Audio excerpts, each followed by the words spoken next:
Now we're in the outfield today. We're going to do left, center, and right.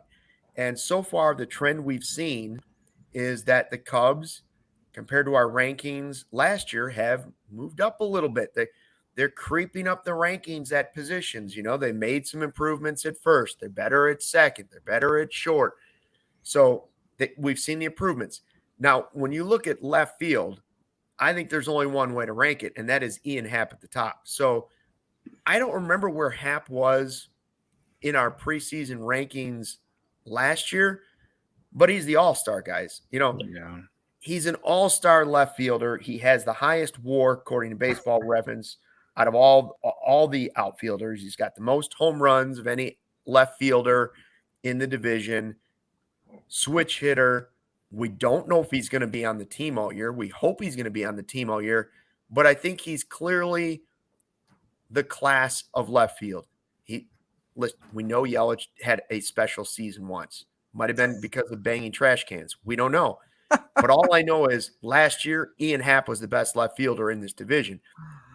And that's the way I rank it going into the season. What do you think about 1 through 5? Happ, Yelich, O'Neill, Connor Joe, and Jake Fraley. Well, I think Tyler O'Neill's his potential is, I mean, it's all based off if he can stay on the field, but also the Cardinals can easily just throw Jordan Walker there and he could be the best outfielder in the division by the end of the year. I hate saying it. We're not looking at Dell metrics right now. So, I mean, if O'Neill is healthy, I think he goes above Yelich because Yelich hasn't hit 30-plus bombs in like 3-4 years now. So, yeah, I'm okay with Ian Happ at the top as far as like what have you done for me lately? If you look at the entire body of work, I guess you'd put a Yelich at the top. That disgusts me to say. Again, we're not saying this in Dell metrics. I'd probably go Yelich and then O'Neill and then Happ if we're talking about the full body of work. But of course, like I said, if this is about right for what have you done for me lately. Yeah. I do think Fraley has a decent ceiling too. We talked about him a little bit last week. And I remember playing the Rockies when the Cubs played the Rockies last year. Connor Joe was, he was a decent hitter. We'll see what he does with the Pirates, but yeah, they're fine there. Whatever. Yeah, I mean, we're not saying who's had the best major league career. Right. You know, Happ went from a guy we were wondering if he was going to be on the team last year to an all-star. Like he had this great rise last year. So am I saying that's the way it's going to end up at the end of this year? No, because we don't have the extension unless that news comes in the next 3 days. We don't know if Happ's even going to finish the season on the Cubs. But we're talking about going into this season, who has the best case scenario in left field.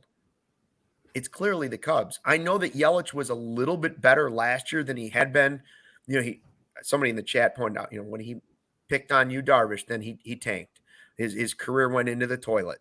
And he was better last year than he was the previous season, but he wasn't as good as Ian Happ. You can't tell me he was a better left fielder than Ian Happ last year. It just didn't happen. Yeah. And, well, healthy O'Neill, we'll stay healthy. Mm-hmm. And then you got a shot to be that type of player. Yeah. I agree with everything you guys have said. Like, if you're coming off an all-star year, like you're the only all-star in the bunch, like you probably deserve to be that number one spot going into the year. I mean, Happ proved last year that he could put together a full, complete year, consistent year. You'd like to see him do it again, but coming off last year, like he had the best year out of all of them. And, you know, Yelich probably has the highest ceiling of them all. I mean, we've seen him play at an MVP level before, but he hasn't been that in a few years. So that's, like you guys said, like, what have you done for me lately kind of thing? Like, he hasn't been better than Ian Happ. He wasn't better than Ian Happ last year. Tyler O'Neill probably could be better than Happ too, but he was hurt for a lot of last year, right? But he's put together, I think his 2021 was really, really good. So you know he can do it. I mean, there's those three guys. I like Connor Joe myself. I think Connor Joe is just the hair. I mean, I covered him once when I did a Rockies game. Fun guy to talk to. He was like a Rockies folk hero for a little bit there, and I think he's a good dude. I don't think he's better than those top three. And who is it? Jake Fraley was the Reds left fielder. Kind of the same boat, like fine players, but Happ, O'Neill, and Yelich are at the top. And how we rank them, I think, is good. But that could, that top 3 can flip around so quickly once the season begins. Now, this is one of the few times, though, when Delmetrics and actual rankings match up with Happ at the very top. However, Delmetrics has Christian Yelich at the very bottom, and that's just the fact of the matter. Everyone says it's like Cardinals bias. No, so Christian Yelich, he's number 5 in Delmetrics for left field ranking. All right, this guy, I can't wait to yell at this guy on Saturday. This is what I live for. If there's anything, whether the Cubs are good or not, I live for sitting in left field and yelling at Christian Yelich. It's my favorite thing to do. He did not retire, Barb. He is still with the Brewers. Nobody will take that contract, and so he is still in left field for the Milwaukee Brewers. It's interesting because whether it was the decision between the two guys, we go back to the Schwarber-Happ thing in left field. If Schwarber were on the team, he'd still be. If it was Schwarber instead of Happ, the Cubs would still be leading in left field. So I think left field is a strength. Could that left fielder be Brendan Davis, as Niren and some people in the chat have been suggesting?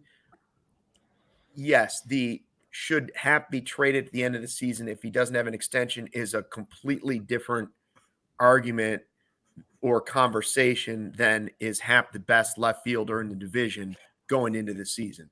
He is absolutely, unquestionably the best left fielder in the division going into the season.